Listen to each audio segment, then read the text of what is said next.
buzzer. It's an even dozen for Geno Auriemma and Connecticut.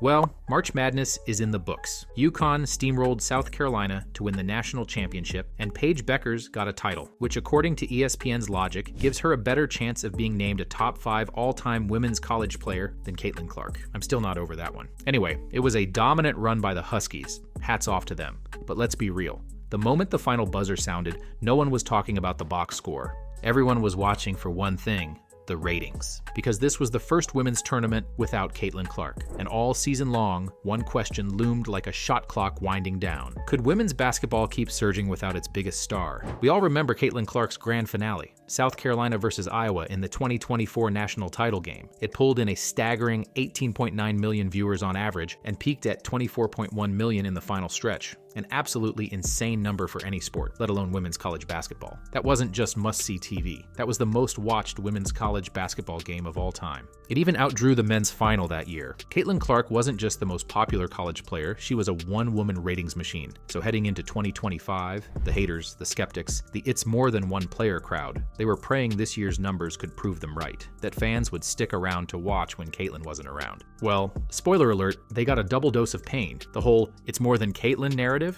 Yeah, the reason why we watching women's basketball is not just because of one person, it's because of me too, and I want y'all to realize that. It's over. Done. Dusted. Caitlyn's dominance is forever etched in stone.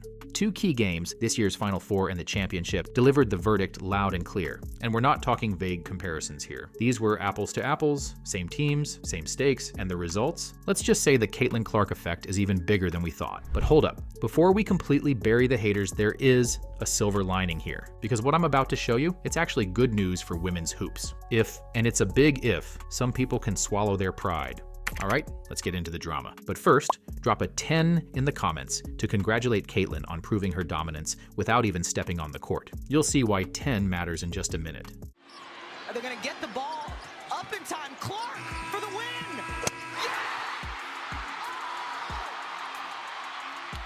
First, before we break down the drop-off, let's remind ourselves just how insane the Caitlyn Clark era in the NCAA really was. She didn't just break records, she rewrote how the sport was watched. Every game she touched turned into a national event. The hype was unreal, and the numbers backed it up. It all started in 2023. Clark led Iowa to the title game against LSU. And even though they lost, the championship pulled in 9.9 million viewers, the most watched women's college game ever at that point. But that was just the preview. Caitlyn came back for 2024 and took things to stratospheric levels. Every round of the tournament saw viewership climb. And when she faced South Carolina in the final, an average of 18.9 million tuned in across ABC and ESPN. That's a 90% jump over the previous year, and nearly triple what the 2022 title game drew. Just to put that in perspective, that 2024 game outdrew every basketball broadcast, men's or women's, since 2019. The only U.S. women's sporting event to do better was the 2015 Women's World Cup final. Absolute madness. That wasn't a hot streak. That wasn't a fluke. That was one player, elevating an entire sport. But when Caitlyn left for the pros, a lot of folks in the women's basketball world leaned into a very convenient narrative. No one player is bigger than the game. Sure, that sounds noble. And ideally, it would be the case. But let's be real. Nothing even came close to a Caitlyn Clark game in terms of attendance or viewership. If you've been watching my videos, you know the numbers. And if you're new here, hit that subscribe button. Anyway, despite the obvious, the it's more than one player train kept rolling. Players, media, analysts, all doing mental gymnastics to convince themselves they were just as responsible for the sport's surge in popularity, or find ways to disparage Caitlyn's fans. Because the gap between Caitlyn and everybody else? Crystal clear. Which is exactly why everyone was watching this year's March Madness ratings like a hawk. Would the numbers hold? Would Paige and South Carolina pick up where Caitlyn left off? Or would the sport come crashing back down to earth? This was the litmus test, the first post-Clark tournament, and here's how things turned out. The first 2 rounds of 2025 pulled solid numbers, historically strong. The first round alone was the second most watched in the past decade, but still, about 22% lower than the same round with Caitlyn last year. So yeah, good. But not Clark level good. By the time we reached the Final Four, the anticipation was off the charts. Paige Bueckers led UConn back to the big stage, joined by South Carolina, who always seems to be there. And we finally had true apples-to-apples comparisons. The same teams that faced off against Caitlyn at the same points in the tournament 1 year later. The haters, you know, the ones who insisted Caitlyn was just part of a bigger trend, they were loudly hoping Paige and or South Carolina could deliver a similar audience and prove the sport's trajectory was bigger than one player. So, did it happen? Let's check those receipts. All right, this is hard to properly contextualize because the NCAA Women's Final Four ratings were great, but they fell off a ton because Caitlyn Clark isn't there. I mean, that's the obvious reason. In 2024, when Caitlyn and the Hawkeyes faced Paige and the Huskies in the Final Four, the matchup drew a staggering 14.2 million viewers. Fast forward to 2025. Paige's Huskies made it back to the Final Four. Same school, similar hype, big-time matchup. So how'd that game do? 4.1 million. Yep, that's a 10 million viewer difference. Now, to be clear, 4.1 million is nothing to scoff at. In fact, it's one of the most watched women's Final Four games not involving Caitlyn Clark. But compared to the Clark-fueled spectacle from the year before, not even close. Remember all those folks saying, we're more than one player? Yeah, looks like the viewers disagreed, by about 10 million. But wait, there's more. Let's move to the main event, the national championship. This is where the rubber meets the road, because championships are supposed to bring in everyone, casuals, diehards, the curious, the haters, all of them.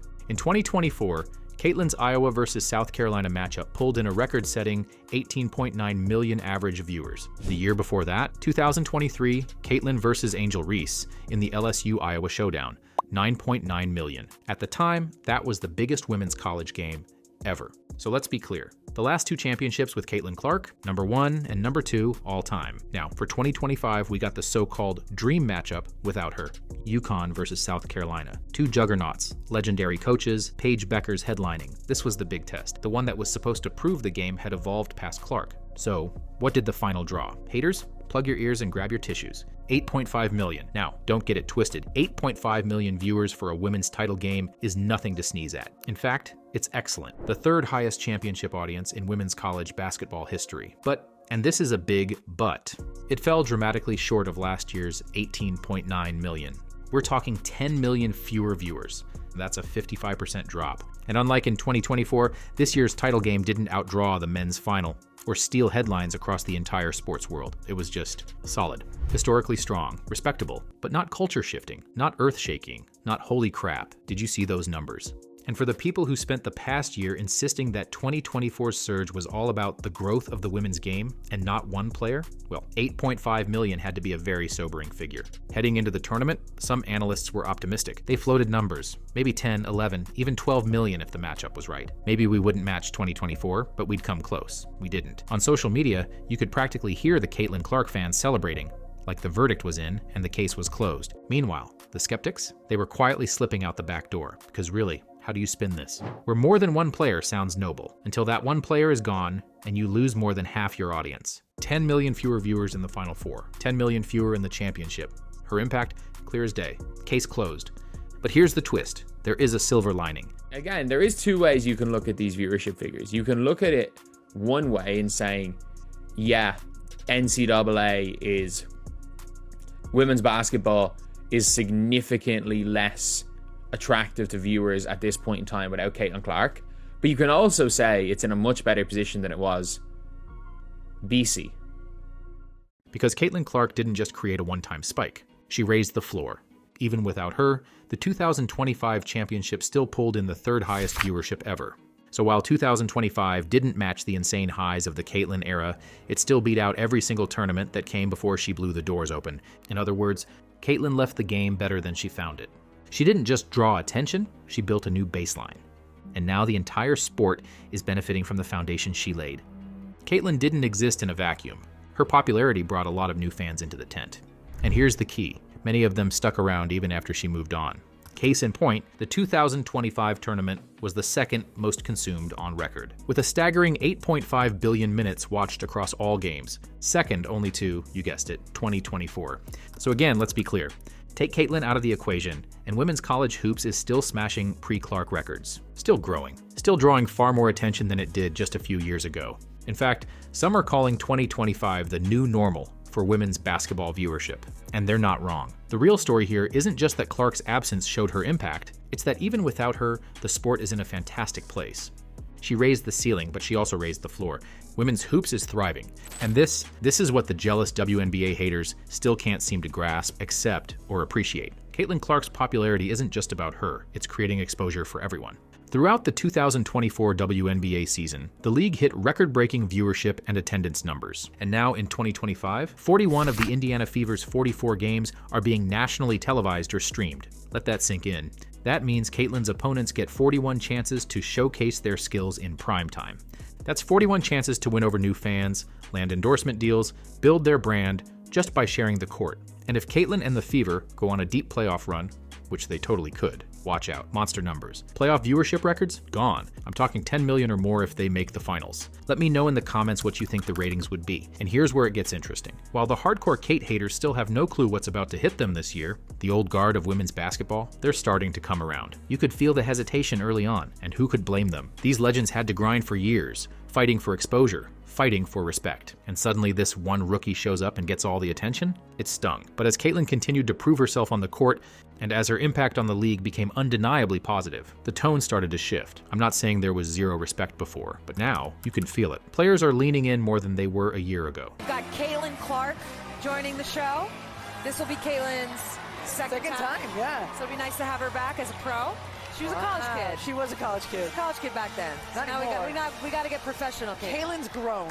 Caitlyn has grown. Boy, Caitlyn's amazing. Yeah, Caitlyn has grown. So we're excited for that. Take Sue Bird and Diana Taurasi, two of the greatest to ever do it. They co-host The Bird and Taurasi Show on ESPN, and they've never been shy about speaking on the state of the league. Early on, the vibes were that Taurasi wasn't totally thrilled about all the next Diana talk surrounding Caitlyn Clark. Some fans saw her infamous reality is coming quote as a jab, a warning. Guys come out, they're waiting for him. I mean, Camilla's coming, Caitlyn's coming, there's more than just that are coming. What will the league have in store for them when they get there? Look, SVP, reality is coming. Okay. There's levels to this thing. But if there was any tension, it vanished the moment they actually shared a stage. The three of them couldn't have been friendlier, joking, smiling, leaning into the moment. And Taurasi, she even circled back to that reality is coming line. But this time it felt like a nod of respect. Oh, Congrats on your retirement, D. Thank you. And congrats. Now, unfortunately, reality is coming to me now. Like she was saying, yeah, you proved us wrong. But perhaps the most surprising turnaround came from Sheryl Swoopes, a 3-time MVP and absolute WNBA icon. Now, if you've been watching my channel, you already know. Swoopes has a bit of a reputation as a Caitlyn skeptic. She downplayed Clark's impact, was slow to give props, and fans, even players, started labeling her a hater.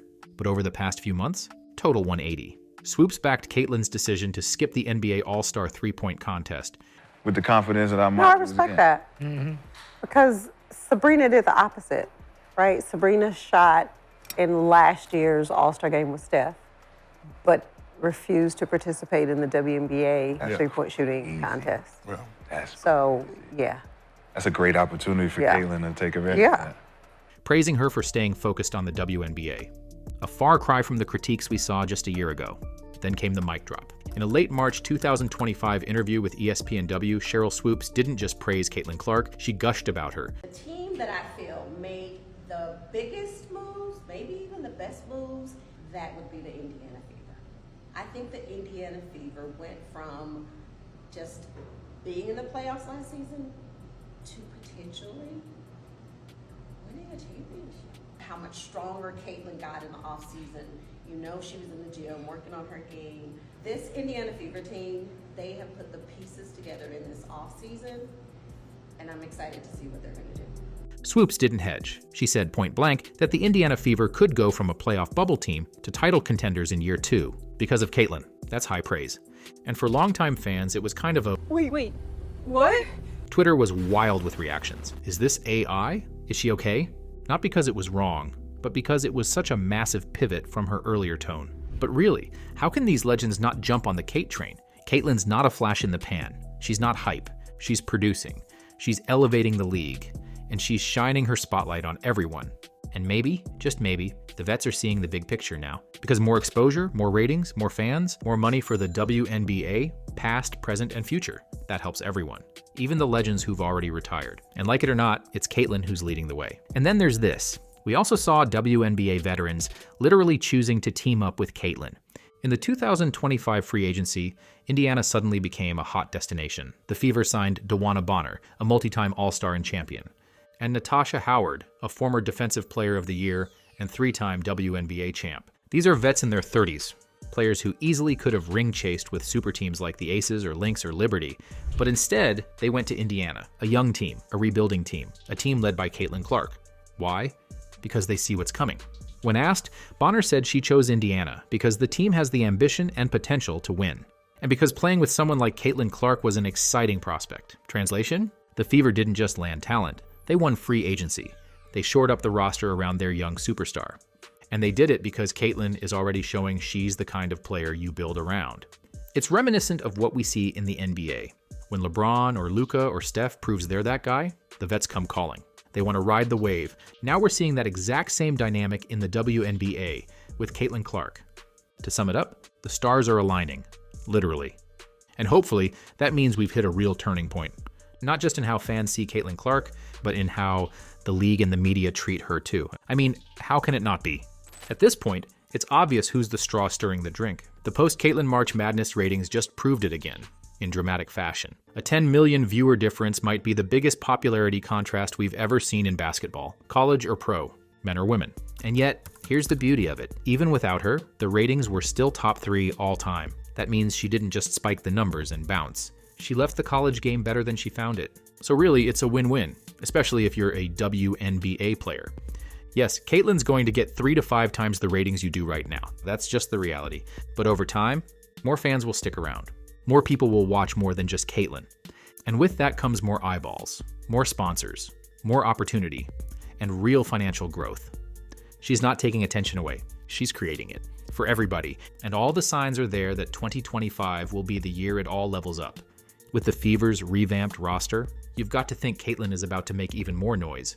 Could she lead a deep playoff run? Absolutely. And if she does, expect TV ratings to explode. We're talking off the charts. There's even a world where the Indiana Fever make a legit championship run, which would have sounded ridiculous just 1 year ago. But now, not so crazy. And if that happens, the Caitlyn Clark effect will go into hyperdrive. For years, people said women's basketball just needed a transcendent figure to spark the breakthrough. She's here. She's doing it. And the proof?